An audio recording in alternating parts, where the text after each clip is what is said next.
Cool. All right, so let's talk about the absolute way to win second half 2026, right? I had a lot of time to think about things being gone. I was at a Warrior event with a lot of top big business people. I was telling one of the guys selling his company for, I think it was over 20-something million, potentially 40 million, depending if he takes half ownership or not. There's just a lot of different stuff. There's a lot of patterns I saw. It allowed me to think like, all right, what are we really missing in Q1, Q2? If you think about it, we're obviously already in June. That's next week. So anything you close is going to be second half of the year. You guys with me on this? So you're already in the second half of the year. Seems like yesterday was just Christmas, right? So right now you got to think about, okay, what I do first half, that I got to make sure I course correct second half. And so I spent a lot of time thinking about, okay, where are we really missing opportunities? Where are we missing things that can move the needle? And so I've been doing a lot myself. Like I mentioned, I had a very, very tough quarter, just kind of rebuilding some stuff in a marketplace that's been very difficult, right? January, February, super difficult. Rates went down late, mid-February. Into March, things started getting good. Then what happened? The war, right? War drove up inflation. All of a sudden, what happened to rates? Go back up, buyers. Demand drops back off a little bit, okay? I've been watching the last couple of weeks. It's still decent. I think 586 today, 217 million, which is still rolling. Our number's down a little bit last week, so we got to make sure, okay, what do we got to do to make sure that we can keep up and really win the second half 2026? So what do you think the number one most important thing that people got to do to win the second half? What's the one thing you can do to master that'll help you win? And I talked about this with a couple guys in Warrior 2. It's the same thing. A lot of businesses outside of real estate are also having difficulty. Why? Uncertainty in the marketplace, right? With what? War, inflation, chaos, consistent issues. What's that new virus they got? Right? Haunted virus, whatever it is, all this stuff. Right? Ebola they're releasing. They brought Ebola back. Right? They're putting everything out there right now, right? And so we got to make sure that you're able to think, okay, a lot of business struggling, but what we noticed was the ones that are winning really got good at one thing. What do you think it is? Showing up for sure, part of it. What else do you think it is? All right, what else? It all comes together. Discipline, what else? All right, it's super simple, but I thought about it a lot. You want to master 2026 second half, you got to get really, really good at doing what? The boring. Every single business. We've talked about this a lot with Warrior. The ones that are winning, guess what they're doing? Mastering the stuff, the boring stuff. Why? This is not super high level, this part. Stuff no one wants to do. And so the ones that do it, who have the discipline to do it, actually do what? They win. But the problem is most people don't have the discipline to actually do it. And I was talking about this with a lot of the business guys 2 weeks ago when I was there in Miami. It's hard a lot of times to have agents just show up 5 days in a row, right? That's just simple stuff like that. It's hard to get agents to record the presentations. Only got 2 or 3 on the buy side who can record the presentation. So if they can't record a presentation to help AI coach them, can they sell 50 houses or 100 houses? Probably not, right? Because I can't execute on the smallest things, which is the boring stuff I got to make sure I do. Right? So it's super important. Same thing working out, same thing with stuff in your body, same thing, whatever it is. You want results, you got to be able to do the boring. Right? Transformation myself, my body, my coach, eating the same exact meals for the last, 15 months, every day. Chicken and rice for lunch, beef for dinner, with potato maybe, right? Same snacks, everything. You just got to be able to settle into the boring stuff. So the first piece of this, number one, what do you got to do for you guys? Number one, you just got to commit to it. Right? I got to commit. What does that mean? Same thing you got to do. We talk this a lot at War. You just got to be able to settle in. The first part about it is just battling with it, right? So once I settle in, allows me to say, okay, I'm committed to actually do the boring stuff the second half of the year, that get the results. Because most people tend to just want to do the shiny object, right? They want to chase the shiny object, the dopamine fix is what you call it. But what they end up doing is they end up chopping a lot of different trees. Okay, so I'm chopping 6 different trees at the same time. How many trees go down usually? None. The way to actually win is cut one tree down, consistently hit it over and over and over, and where? The same spot, right? That boring, yes. Is it boring to do these things? And what's the number one thing that people say? I don't like doing boring, right? Well, here's the thing. I don't like doing boring either. But you know what I hate worse than boring? Being broke. Not having money. Not having the ability to buy what I want. Not having the ability to take my family on vacation. Not having the ability to buy a new car if I need to. Not having the ability to feel safe and secure in terms of my income, right? That is a lot more painful than doing what? The boring stuff. And so you have to make commitment and get outside your emotion and live in this place. Talked about before. I live in a place of principle versus what? Feelings or emotion, right? And so it's a big thing where if I'm principle-based, the boring stuff doesn't matter as much. Why? Because I know the principle that gets done is what gets the result in the back end. Okay? Super simple, but it has to be said because it goes back. So I mentioned it. Number one thing people got to do is just show up, right? It's that simple in real estate for the most part. Second thing you got to do, how do I attack the boring stuff so I don't get so bored of it? What's the way to do it, right? This thing saying, I take it all the time, S-T-S-P-E-D. What's that? S-T-S-P-E-D. Same time, same place every day, right? It helps create rhythm. Why? Same time, same place every day. This is super simple, but I'm telling you, it makes a big difference. I see almost every level. On the seller side, listing agents that made $50 a day, every day, 5 days a week, guess what? You wouldn't have any problems. All the sellers that are paying the ass, you wouldn't have to worry about them. You know why? Because you got way more coming in the pipeline. That simple, right? Ones that won't reduce their price too much, make $50 consistently every single day, right? Block everything else in the morning. I don't have to worry about the ones that are paying the ass as much. I can have 2 more new ones that are ready to go and let the one paying the ass go if I have to. Make sense? Same thing your buyer side. Text messages, emails, follow-up. Do I do the part after the conversation to actually make the difference? Do I put the notes in there about the person, right? A lot of people make the dials and they just skip the notes. What's the problem with that? I have no what? No intel to follow up with. So now my follow-up game is what? Weak, because I don't have anything to talk about. And I have no clue what their criteria is. I just set a random search up. I don't know if they like it or don't like it. I saw this multiple times last week, right? And so these are the small things that make or break the sale in the back end, okay? How good is my intel? How good is my notes? How good is my task follow-up? How good is my to-dos or tasks based on what it is? Do I launch the automations in the back end in Sierra? Like, those are the things that make a big, big difference in terms of what it is. And the same thing we're talking about. That's why AI is winning so much in the follow-up game, because guess what? What does it do? Just does what it's supposed to do, right? We were talking about this last week, too. If someone sets a follow-up, a lot of times they don't do it. AI sets follow-up, what happens? They do, like, part of the time or when? Every single time. And that's how it wins over and over and over, because it just does what it's supposed to do, which is what? The warning, right? That we keep avoiding, because naturally we're resisting because we're not fully committed to all in. Right? They used to do this thing in Warrior. We go through evolution after evolution after evolution of painful type stuff. In the water, lifting these big logs, all this painful stuff. And what they would do is they break you from just looking for something. What was it? I mentioned it before. The finish line, right? If you're constantly looking for the finish line, it's a total mindful, because you just want to get done doing it so you can let yourself off the hook. Versus just once you settle in and commit the boring stuff, guess what? It doesn't become that boring anymore. You just know it's part of principle-based what needs to be done to make sure things get done in the long run. You guys with me on this? This is 101 stuff, but I'm going to get a little bigger on it in a minute. Third thing, what's a problem that a lot of people don't do with that? What's the third thing you think that people mess up on the boring stuff? They don't sustain it. This is true in every business. People in sales especially, they'll get really good sales. They'll start doing the right things. They start getting some sales, get a pipeline. Then what happens? What happens?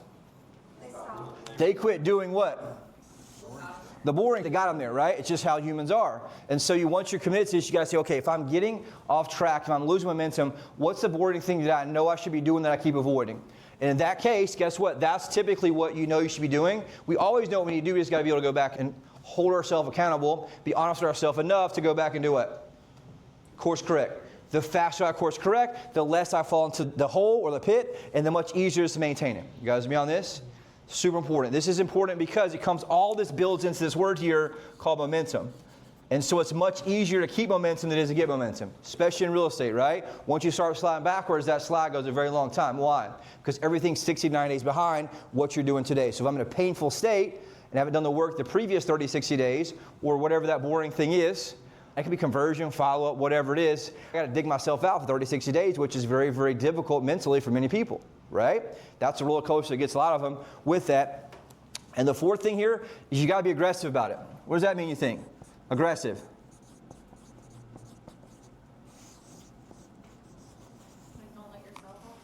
You got to be aggressive about going off the boring stuff, meaning it happens every single day no matter what. But what happens is we tend to do what? Let ourselves off the hook. I got this one thing pops up, boom, I don't got to do my dials this morning. This one thing pops up, I don't got to show up to the meeting, I don't got to show up to the huddle, whatever it is. We got to be aggressive. And it goes back to you just know what to do, you just got to figure out what to do and cut all the noise out. Make sense? Typically it comes to what? Follow up, mostly phone calls, then text messages, then emails, but it can't be inconsistent. Why?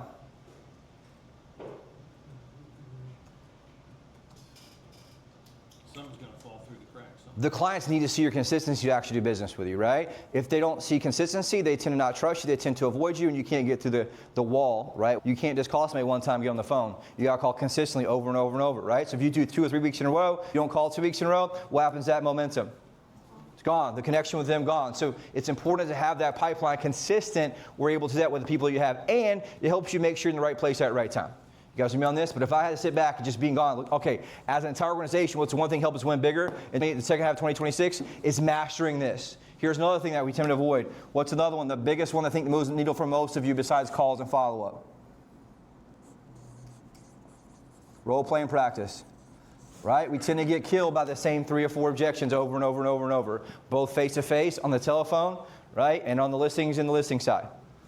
It's really the 3 or 4 ones over and over and over that are getting us where if I just took time to master the boring part of doing it over and over and over weekly, because if I do it 1 week and 2 weeks and get the objection handled down, what happens if I don't practice it in 2 weeks?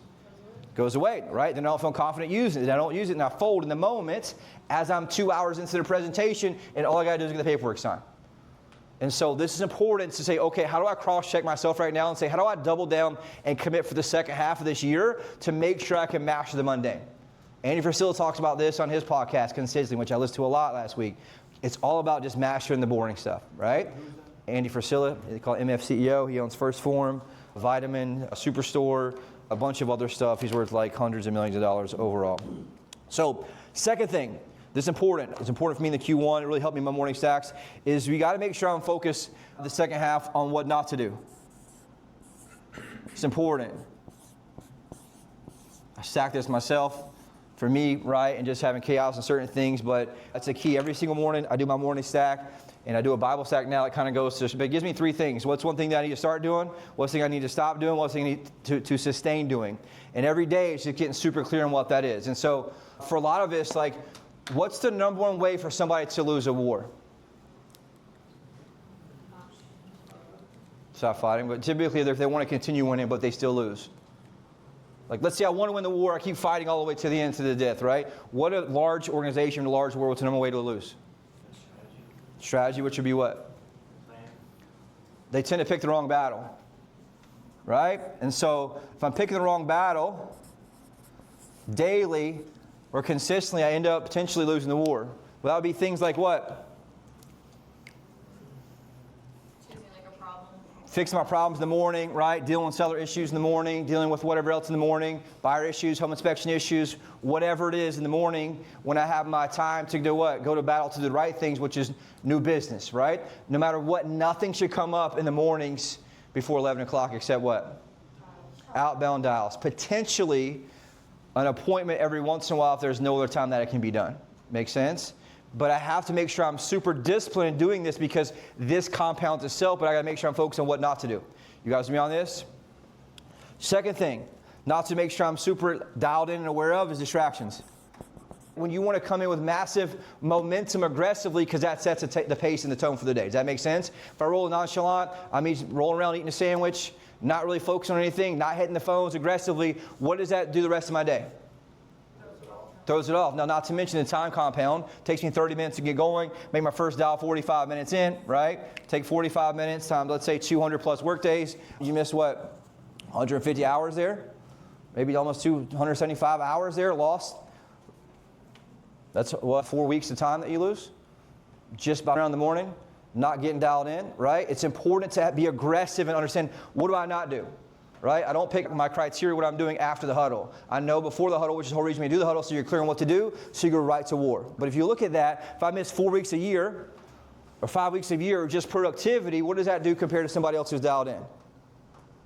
Put you behind the eight ball. Way behind, right? I'm missing a whole month and a half against my competitor who's going against me. I'm going to lose a lot of deals, a lot of people to them, right? It just is what it is. And so you want to be super dialed in what not to do. The third thing, right, is inconsistency.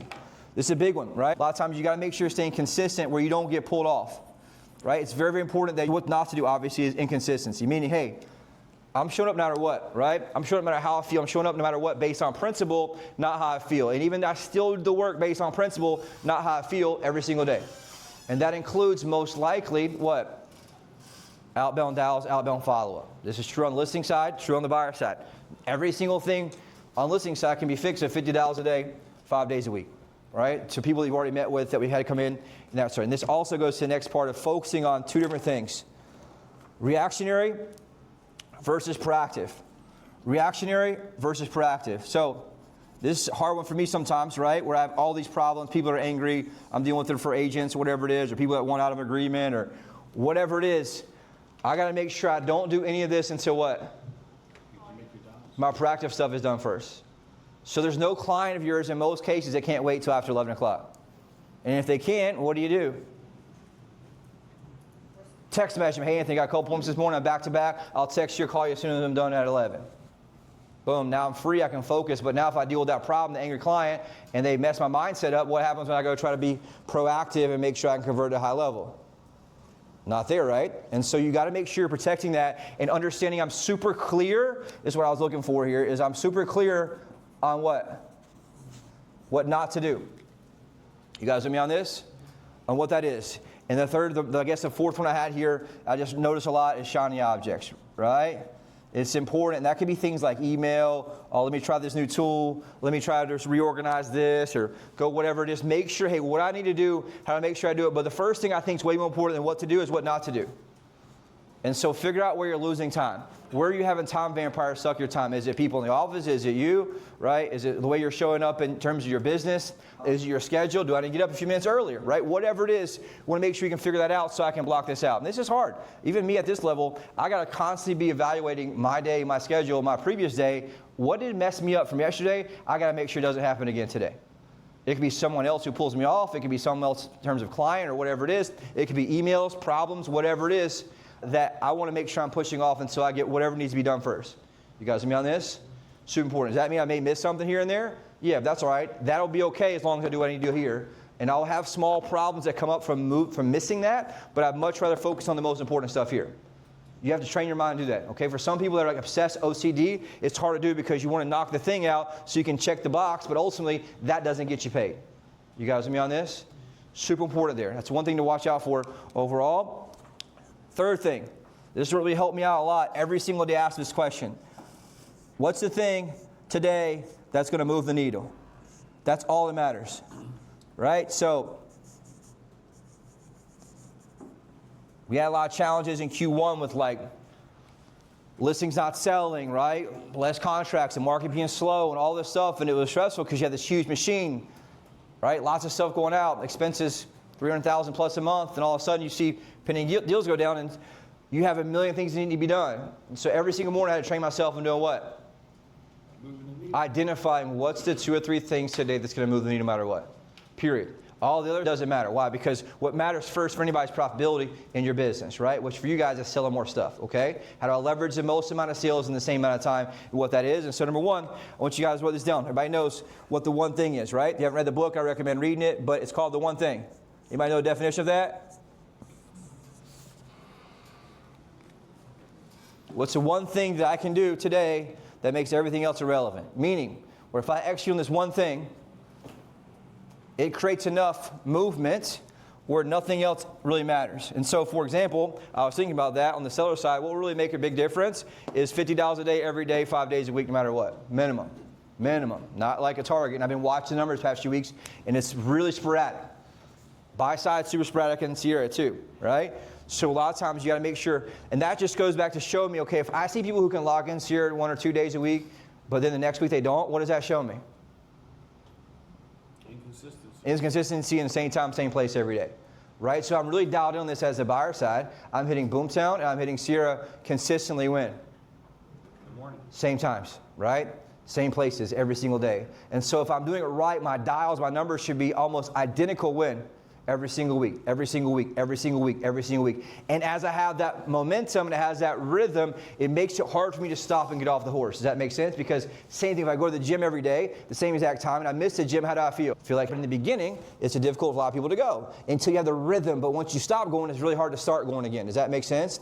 And so you want to make sure you're able to kind of be in that process and say, what's the one thing I can do today that makes everything else relevant? For most of y'all, there's a certain amount of phone calls, whatever it is, right? But identify in what it is. If I have a client who's coming to town, all right, I'll make sure I execute the high level with them, right? Give them my absolute best presence, my energy, whatever it is, based on what I have. I want to take time that morning to get clear every morning on what's going to move the needle for me. I do this every single morning. I did it today.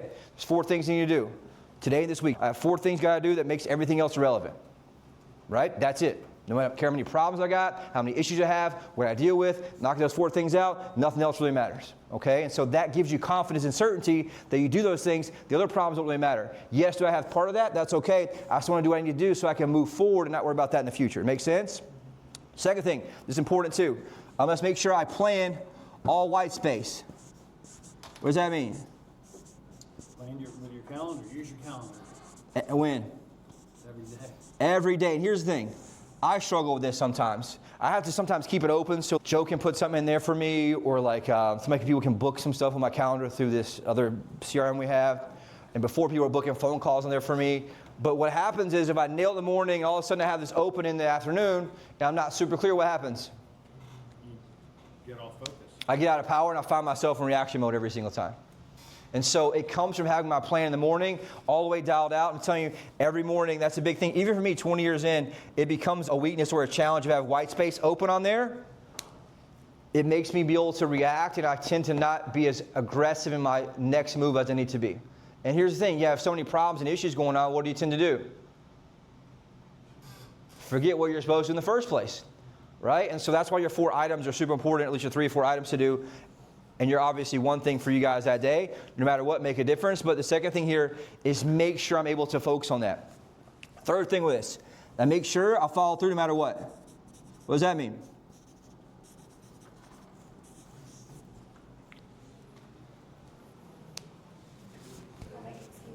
I get a clear result, I don't leave till I get it done. Right? I don't let myself off the hook. Because I let myself off the hook for 1 or 2 things on one day, not a big deal. What happens next? I let myself off the hook the next day, the next day, the next day, next thing I'm 2 weeks in, and I've let myself off the hook for 10 straight days, and that compounds in a major way. You guys with me on this? It makes a big difference in terms of results, follow-up, sending my letters to my sellers, calling the sellers, whatever it is, it makes a massive difference on the back end. And you lose that momentum. People you have connections with, you lose. People in your bucket, you lose. And I've experienced before on both the recruiting side, seller side, have this great rapport, you're following up, and all of a sudden what happens to that person? I get off track. I don't follow through. I've done this before multiple times. What happens to that person typically? They go into the abyss. Into my CRM, what happens? I lose them. I forget about them. They fall in the cracks. And all of a sudden, I find out they go with somebody else, right? That seller goes with a different agent. They follow back up, better than me, whatever it is. And boom, all of a sudden, I miss them because I'm not in the right place in the right time, because I'm not following through, and I've been letting myself off the hook. Everything in life becomes much easier when it's non-negotiable. My diet, guess what? Once I start negotiating, well, I can have this one little thing here, what happens, you think? You have it all, nothing else matters. Everything's off the table. Same thing with your follow-up. But I don't really got to do that part here, right?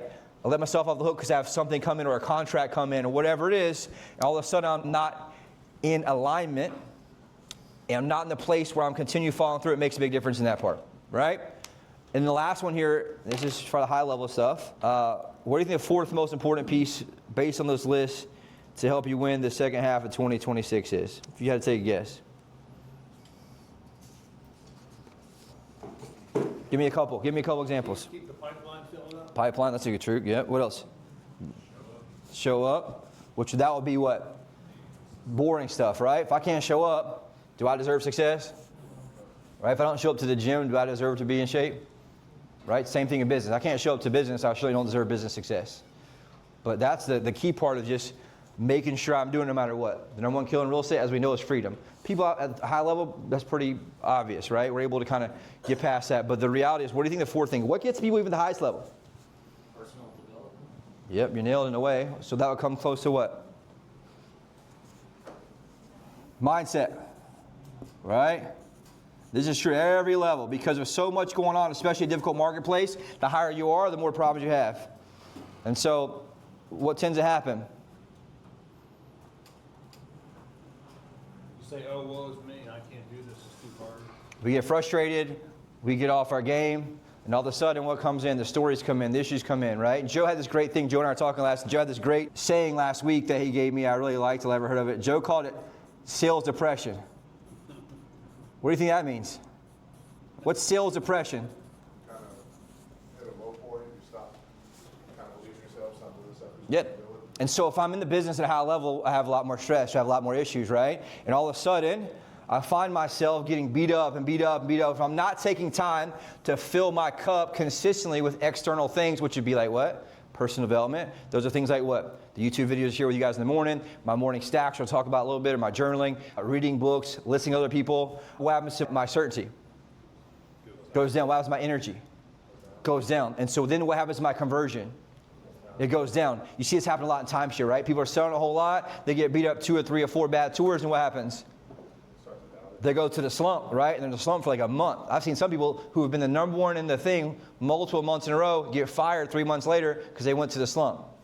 Looking back, what I realized is they did not have the power of personal development to make sure they maintain mindset. So how do I do that? I got to make sure I keep the cup filled before it gets too low. Does that make sense? It's much easier to keep the cup filled so that I'm staying on top of it rather than digging out of the pit. Why? Once my mindset is negative, right? It's very difficult. I need a win to get myself out of the hole. Well, the problem is my mindset's negative and I'm not in a good place. What happens to my chance of winning? It goes down so it compounds double negative. Does that make sense to you guys? And so that's a reality. We got to make sure I'm avoiding sales depression. What's the number one way to do that? Chris, what's the number one way to do that?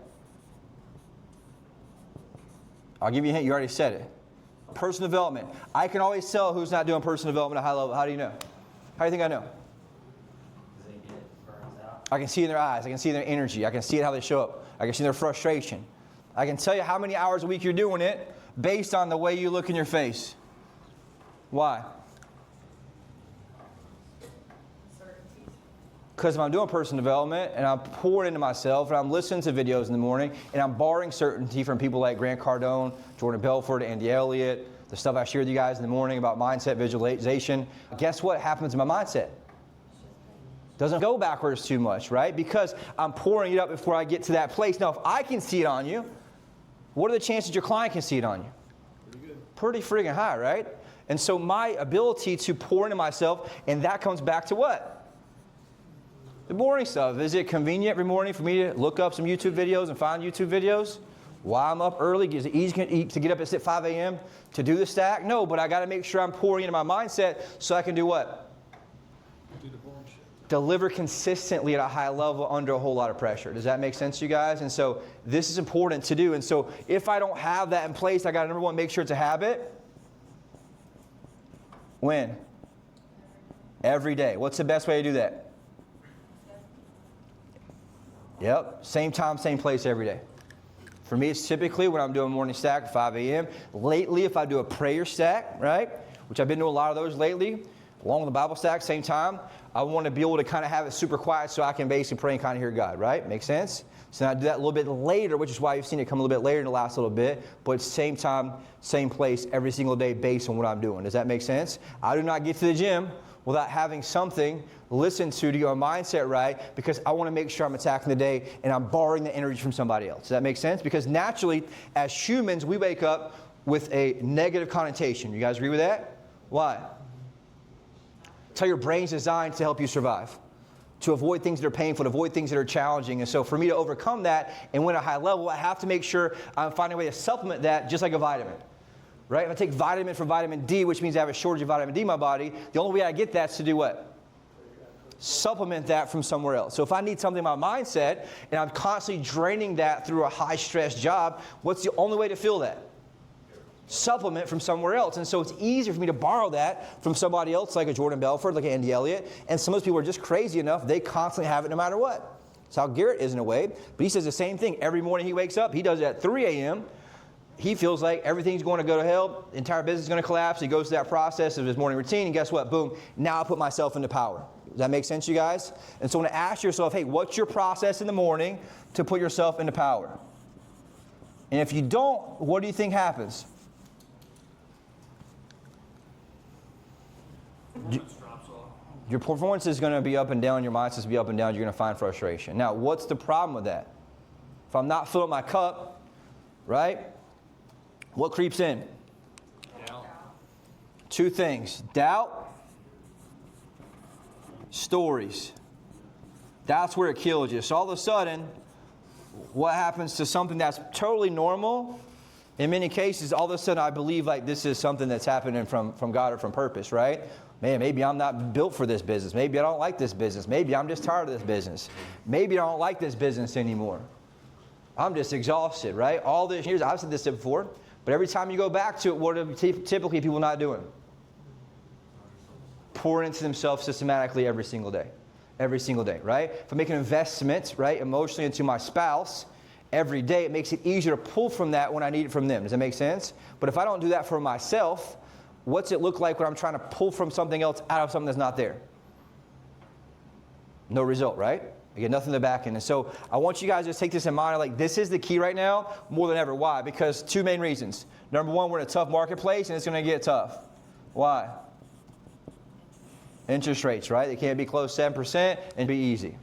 So we talked about this before. It's a small window. I even shot videos about it, sent it to sellers. Hey, we have a small window in this spring market. Rates are back down. They're going to go back up. Things are going to slow back down. It's more difficult. So as a listing agent, as a buyer's agent, I got to be very good at making sure I show up in power with certainty so that my clients can follow me. More importantly, so that I can sustain what needs to be done, which is the boring. So what do you know is when people get to a negative mindset? We've all done it. What do we tend to not do? We don't show up at the same time. Right? We don't make the small phone calls. We tend to avoid conflict. We tend to avoid problems. And all of a sudden, people tend to do what? They tend to slide, right? They tend to avoid, tend to pull themselves out. And so the opposite, what you want to do is the opposite, which is double down on yourself, right? Double down on my things I can control, which is things like what? Showing up, making phone calls, listening to my audio in the morning. That's the fastest, best way, right? No matter what, it takes 10, 15 minutes. But what do most people do? Where do they go? What do most people do the first thing in the morning? Scroll, right? They go to doom scrolling. And if you look at doom scrolling, what's typically the sentiment on there? Negative. Why? News. That's what sells, right? So negative stuff sells. That's how they sell advertising. They keep you basically addicted to that. It's just part of the business model, right? So if you understand that, you can go above that and overcome that and say, okay, I don't want to fall into that trap. Knowing that negativity sells, it gets more engagement, right? So what do you think gets better engagement? Posting something positive or posting something really bad that happened? Bad, right? It gets more engagement, more comments, more likes, more shares, more things, just how the system works, right? So I want to overcome that. I want to rise above that and say, okay, I'm going to create my own environment, my own mindset, but I can do it every single day. But I can guarantee you, if your sales are in a slump, your sales are down, conversion's down, 100% goes back to mindset. I can guarantee it. Every single time. Why? Because most time, or if you're brand new, you don't have the skill set, you may be missing something in that piece. You guys agree on that? So my ability to fix that, I have to make sure I'm in a place where I can reframe my stories. I have to be able to ask myself, hey, is this really true? Are these clients already that hard, or am I just in a bad mindset place and they can see it and feel it in my certainty? Right? Have I been showing up doing the consistent things before at a high level like I have been that got me what I got before? And if you really want to know the answer, what do you got to do? Just record your stuff and AI will tell you exactly what you did or didn't do. Right? Both in the phone call, both face-to-face. You guys with me on this? It makes a big, big difference in that. And then here's the third piece, fourth piece. What about I combined two of them. So I had sales depression, fill up your cup, right, first, meaning that needs to be done every single morning no matter what. It has to be consistent because there's going to be bad days, right? You want to be able to withdraw from that, but you constantly got to be filling up because you're not sure when the bad things are going to happen, right? Now, if something good happens that day, I've already filled my cup that morning, what happens? Right? It just adds more to the fire with that. And so here's the thing. I want to go back to this part here. If it's got to be every day, what's the ideal target? Is you want 7 to 10 hours a week. And if I'm not hitting that, the chance of you winning at a high level in a marketplace like this is not going to be very, very high. I'm easily that just on my basic stuff between the videos, the stacks in the morning, not to mention 2 different coaching calls plus reading books. Why? Because it's the only way you can sustain at a high level when a high level of stress business. And if you don't understand anybody done physical labor, right? Mental labor like real estate's a whole lot more taxing, right? You're thinking, you're responding, you're overcoming objections. It's a lot more taxing mentally in terms of what we do here, and that word is called sales. You guys with me on this? And so this right here is super simple, but it's just the fundamentals and basics that I think a lot of us are missing at every single level. And this all the way through A to Z. And so what I want you to do is I want you to look back and circle the top 2, and each one you think that'll help you the second half of 2026. Right? Where are you missing it? And some of these are applied to myself and things I've learned in Q1 and Q2 that I had to get double down on. Sometimes I was picking the wrong battles, fighting with stuff that didn't really matter. When I just went back and did what really moved the needle, it would have made the other things totally irrelevant. You guys with me on this? So like that's something that's super important to look at. And me doing this allowed me to figure out, okay, how can I help increase conversion, what that is?